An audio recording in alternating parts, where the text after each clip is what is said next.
Sometimes your devices seem to have a mind of their own. You don't really know what they're thinking of. We come to our fourth in our sermon series of Change of Heart. Today we'll be talking about greater purpose. Scripture references Matthew 16, 24 through 26. A man named William Barclay once observed, there are two great days in a person's life. The day we're born and the day we discover why.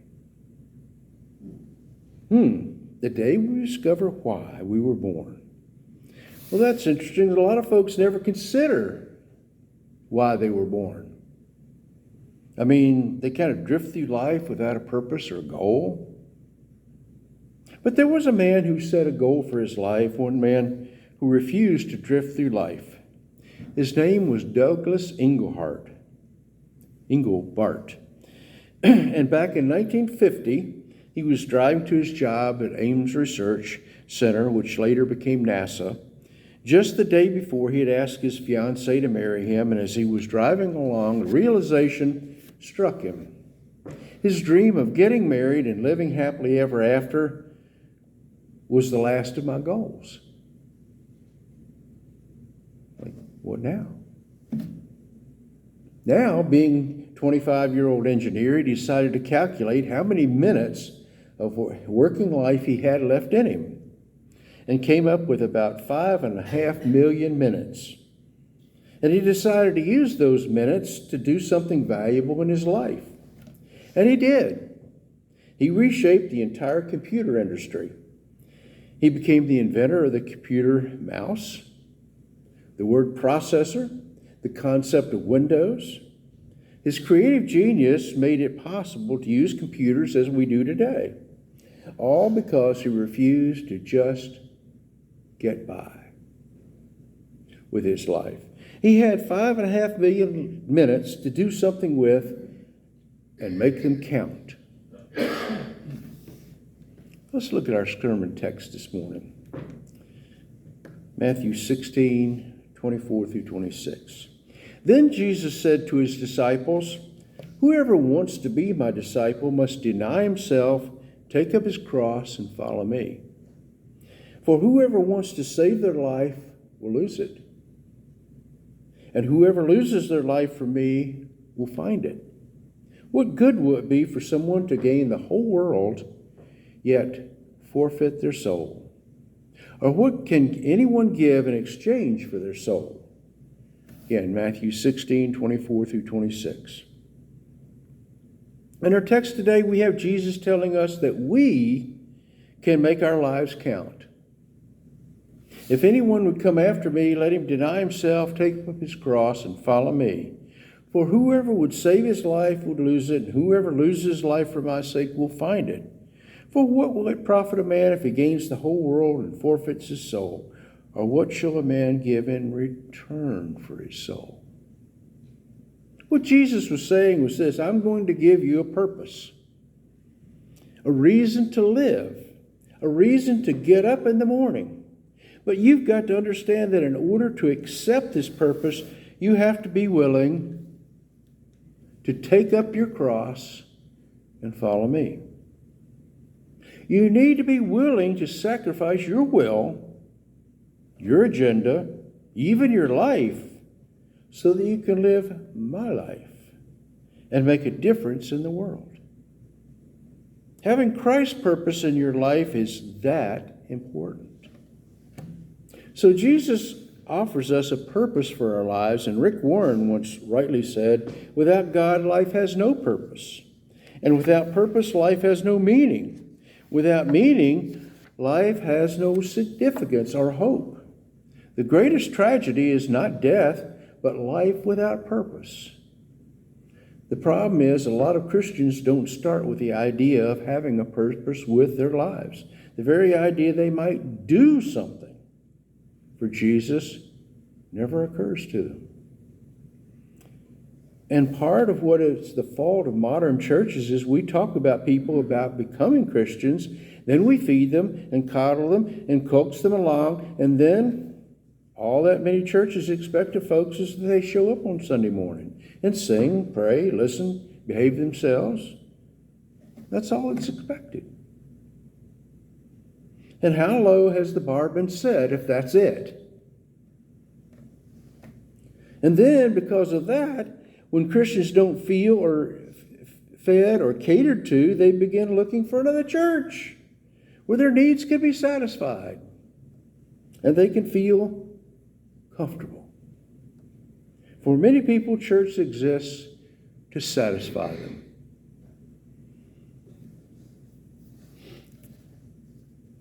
Francis Chan wrote a book called Letters to the Church, where he talked about church leaders wanting him to talk about how to grow.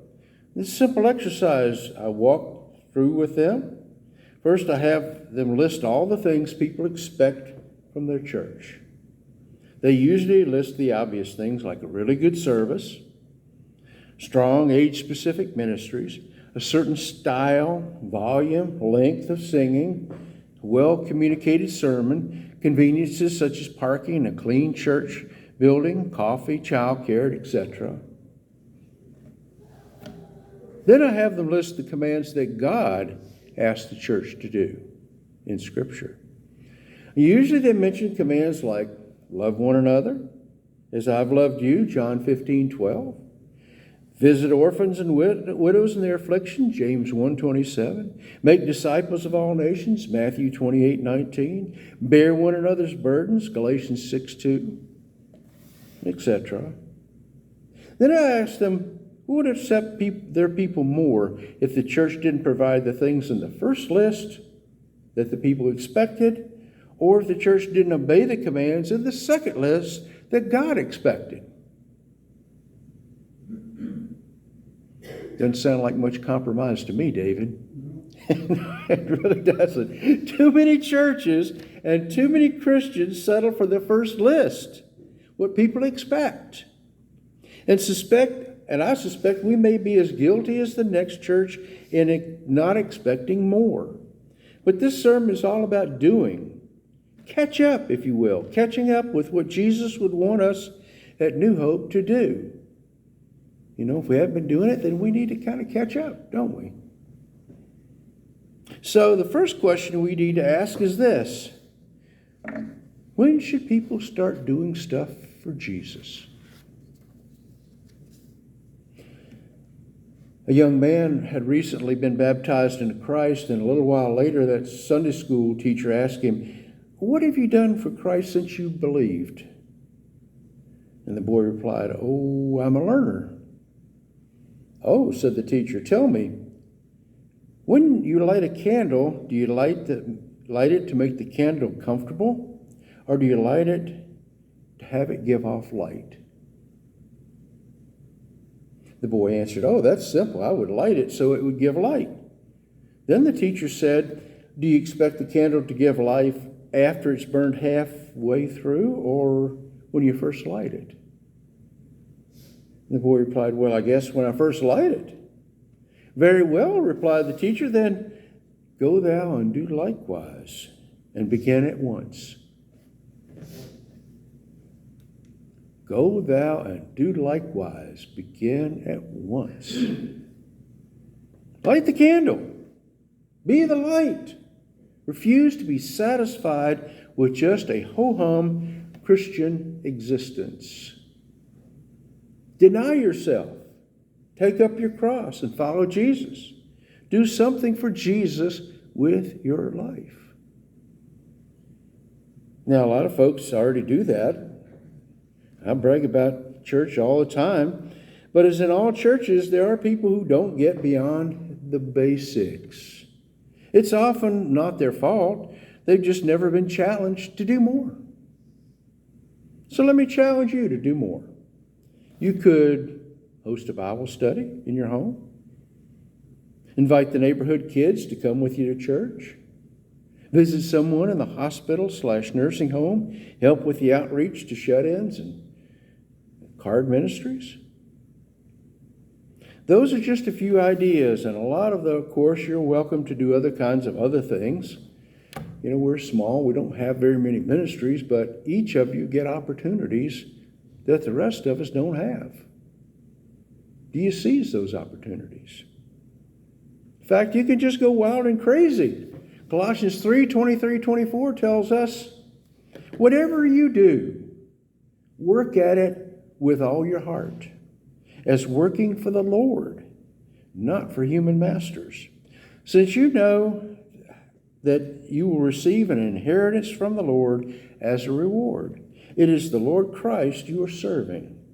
Again, Colossians 3:23-24. Deny yourself. Take up your cross and follow Jesus. Do something for Jesus with your life. And do it as a ministry for Jesus, not like it was a job.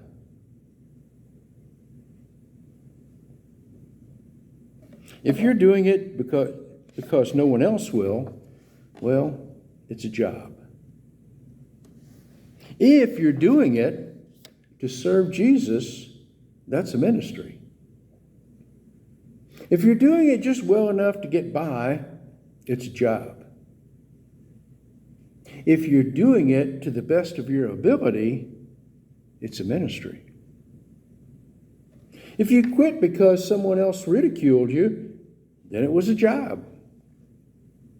If you kept on serving in spite of someone's criticism, it was a ministry. If you only do it so long as it doesn't interfere with your other activities, it's a job.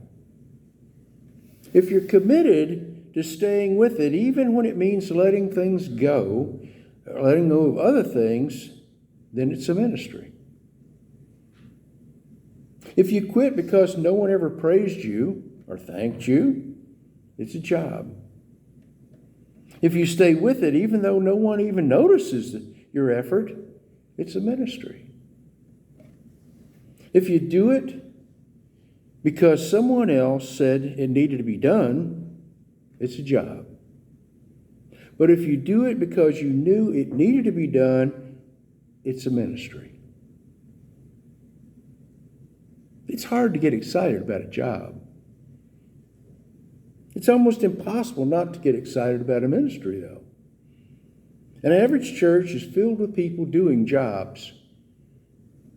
A great church is filled with people who are involved in ministry.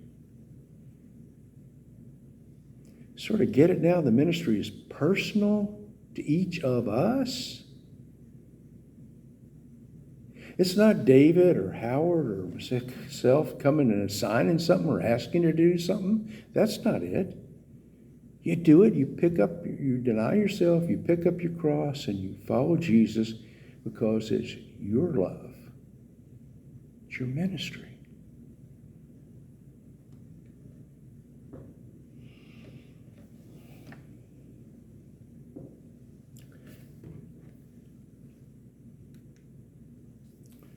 People will say, well done, when you do your job, but the Lord will say, well done, when you complete your ministry. See the difference? Galatians 2:20, I've been crucified with Christ, I no longer live, but Christ lives in me. The life I now live in the body, I live by faith in the Son of God, who loved me and gave himself for me. Man, how many youth groups have sung that over the years as a song? But what can I do to serve Jesus? Someone actually thought about that and commented, sometimes I joke about what I'd do if I had one day left to live. Eat junk food, go crazy, etc. Today it hit me. Jesus knew and he washed feet. Actually, though, the question is, what should I do, is not the right question. The question should be, will I do something, anything for Jesus? Getting back to our first illustration of Douglas Engelbart, he figured out he had 5.5 million minutes of life, working life now. I doubt he said, I know what I'll do. I'll invent a computer mouse. No. What he probably said was, I'm going to do something. I don't know what it's going to be. After all, if you're inventing it and nobody else has ever seen it, you just start with, I'm going to do something with motivation. But I'm going to do something. And won't be happy until I've done something. Then he looked for something he could do. And then he dedicated his time to discover that something. And on as you go. I read about a young man who told his church he'd been thinking about tithing.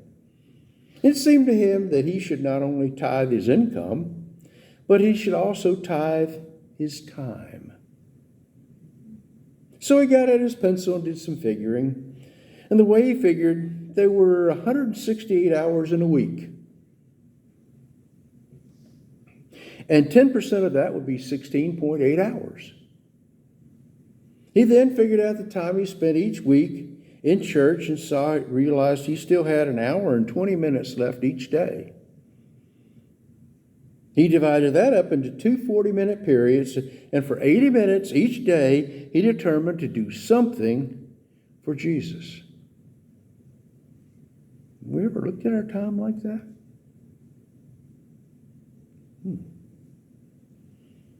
Now, someone might say, I'm too old to do anything for Jesus. I'm past my prime. Well, years ago, there was a great baseball player named Ty Cobb. When Cobb was 70 years old, a reporter asked him, what do you think you'd hit if you were playing baseball these days? Now, Cobb, who was a lifetime 367 hitter, replied, maybe around 290, 300. The reporter said, that's probably because all the travel and the night games and the artificial turf and the new pitches like the slider, right? Cobb replied, no, it's because I'm 70. He wasn't catching the ball as fast. He wasn't reacting as fast. His eyesight wasn't as good. But he still figured he could do pretty well. What Cobb was saying is, age might slow me down, but I'll not let my age convince me I can't do something. Winston Churchill was 65 when he became Prime Minister of Britain and faced off against Adolf Hitler. Thomas Edison was busy in his laboratory during experiments when he was 84. When Benjamin Franklin was 81, he was instrumental in getting some very contentious delegates to accept and approve the Constitution of the United States. At 80, former President George H.W. Bush jumped out of an airplane. Granted, he had a parachute, but still was impressive. And perhaps the most impressive of all was George C. Selbach, who at age 96 scored a 110-yard hole-in-one at Indian River course in Michigan. You might say, I can't do that stuff, and you're probably right. But no one's asking you to do that stuff. Those folks do what they did because they could, and they refused to just sit around and watch the scenery go by. Most of the stuff you can do for Jesus doesn't take a college degree. It doesn't even take a lot of skill. It doesn't necessarily take being young. All it takes is a love for Jesus. And that makes you willing to do whatever you got to do to serve him. Find something to do for Jesus. Then do it. Deny yourself, take up your cross, and follow Jesus. One last thought. For those of you who think you just can't do anything for Jesus, let me tell you the story of Robert Reed. He graduated Abilene Christian University with a degree in Latin and became a teacher at St. Louis Junior College. Then he went overseas on 5 mission trips. Then he became a missionary to Portugal. He moved to Lisbon. He rented a room and began studying Portuguese. Every day he stationed himself in a park where he distributed brochures about Christ. And within 6 years, he led 70 people to the Lord. And you might think, well, yeah, he's smart and creative, not like me. But Robert Reed had one issue in life that would devastate most of us. He had cerebral palsy. His hands were twisted. His feet were useless. He couldn't bathe himself. He couldn't feed himself. He couldn't brush his teeth, comb his hair, or put on his underwear. His shirts were held together by strips of Velcro. His speech was painful to listen to. And yet, he taught in a junior college. He went on numerous mission trips. And he went to Portugal. He won 70 people to Jesus. I hate to say this, but don't tell me you can't do something for Jesus. Robert Reed had an excuse, but he loved Jesus too much to quit. Now, I know that some of you may be contemplating some serious changes in your life. I've heard some rumbling. You might even be thinking of moving away from here or whatever to do with the rest of your life, because of the hurricanes. I know a lot of people are very concerned. But whatever you do, whether it's here or somewhere else, whatever, don't forget to deny yourself, take up your cross, and follow Jesus wherever you are, wherever you go.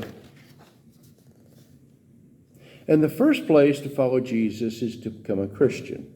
Romans 6 tells us we died to our past, we're buried in the waters of baptism, and then we rise to walk and follow Jesus in newness of life. If you haven't done that, then yes, we implore you to take that step. If you need the prayers of the church for some other reason, we ask you to come as well. Whatever your need this morning, will you come as we stand and sing the Song of Invitation.